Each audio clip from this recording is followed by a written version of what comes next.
After chasing a groundhog out from under my shed 5 times with 24/7 music and a motion-activated sprinkler aimed at its entrance, I bought galvanized steel hardware cloth, 1/2 inch by 1/2 inch size mesh. I believe it was 19 gauge. He was entering at the back of the shed and the side. You can see he was starting to dig before I interrupted operations by playing music 24/7 and spraying him in the face with some water. Immediately after the 5th round of music and water, when I knew the groundhog was not under the shed, I dug a trench at the rear of the shed, about 9 inches deep and 12 inches wide.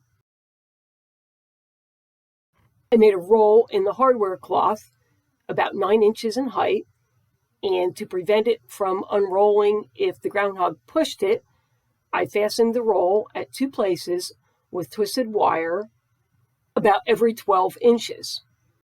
I laid it into the trench and buried it. On the sides of the shed, I removed the stones, cleared out the dirt that the groundhog had pushed against the bottom of the floor of the shed. Dirt against the floor could cause it to rot. I wanted an air gap to allow for air circulation under the shed. I made 2 more rolls for the side of the shed, used newspaper as a weed barrier, and then to put the stones on top of the screen to hold it in place. Mr. Groundhog was back again today, and trying to get past my wire mesh fence.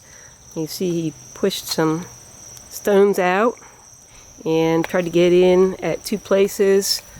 If you look carefully there at the center of the stones, he was trying to push those aside and get past the fence.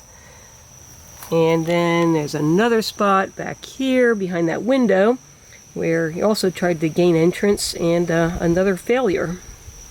I hope you found this video helpful. A thumbs up is always appreciated. Click on the channel name, Know How Now, to find other videos, and thanks for watching.